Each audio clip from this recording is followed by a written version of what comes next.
Hello everyone, I'm Justin, and for today's video, we're going to France. Being nobility in the late 1700s.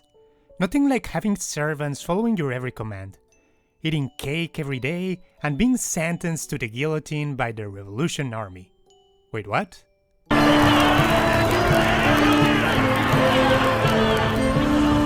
That is right, guys. For today's video, we'll be taking a look at an anime that recently finished airing, telling the story of the second attempt in life of a selfish princess as she basically writes down the wrong math equation every time but ends up with the correct answer anyway, just by sheer luck. This is the Tearmoon Empire. But before we begin, here is a fair warning that there will be major spoilers ahead, so take that in consideration. And with that said, let's move on with the video. Tearmoon Empire is an anime that recently finished airing in the fall 2023 anime season. It tells the story of Mia Luna Tearmoon, the princess of the Tearmoon Kingdom, that has no relationship or similarity to France. As she is stripped down of her possessions, gets treated like trash, and is sentenced to death by the Revolutionary Army and is sent to the guillotine. As she dies, her diary gets soaked in blood, and suddenly, she is back to her childhood years.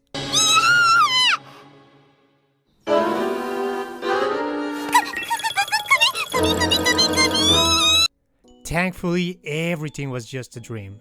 No need to worry, I'm sure that the people love me and would never revolt against me. Except, the diary is still soaked in blood.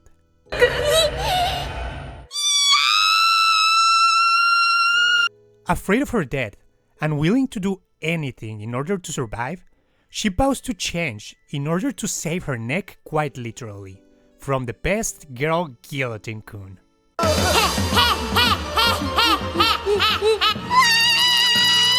First step, be nice to the cook, which is easy because she was literally eating rotten food while in captivity.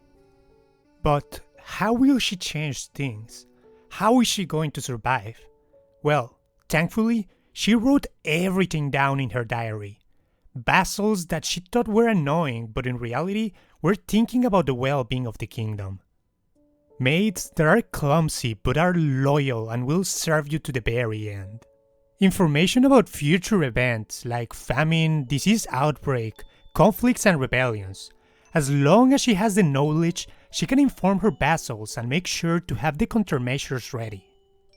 And thanks to that, her future slowly changes, and she gains the title of the Wisdom of the Empire.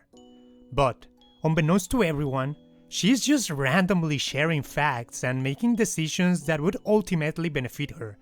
But, luckily, are misinterpreted by everyone as acts of kindness or 4D chess moves that are part of a calculated plan.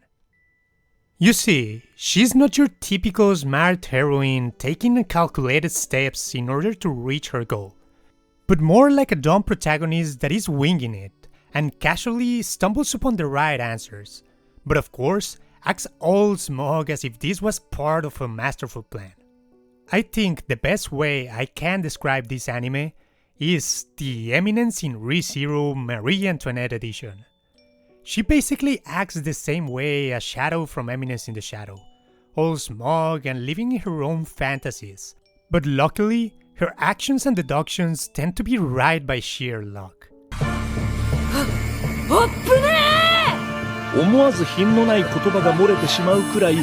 The only difference is that instead of having the power of becoming atomic, she has the power of being nobility in the 18th century. And knowledge of the future to a certain extent. This anime is hilarious at points, all made possible thanks to the dumb actions of our main protagonist. Okay, I'm going to become friends of the prince of a military nation to protect myself, just in case.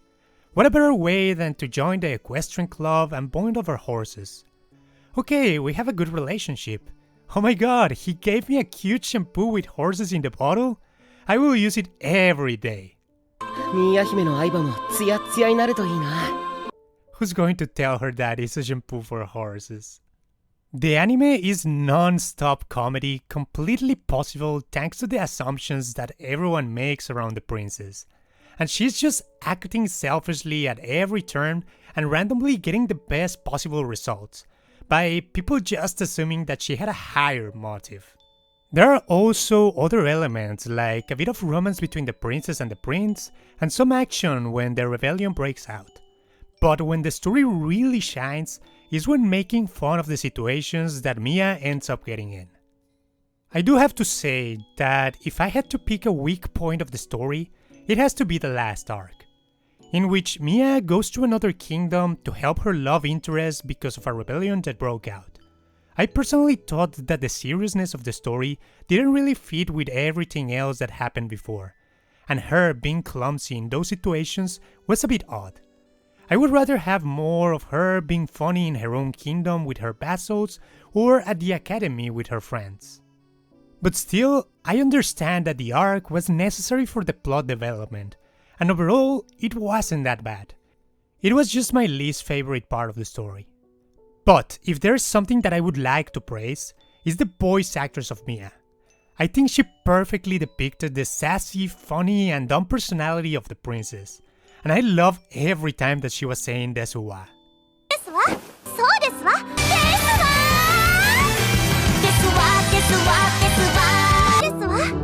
Tearmoon Empire is a nice comedy with some plot development about a princess that will do anything to stay away from Guillotine-kun.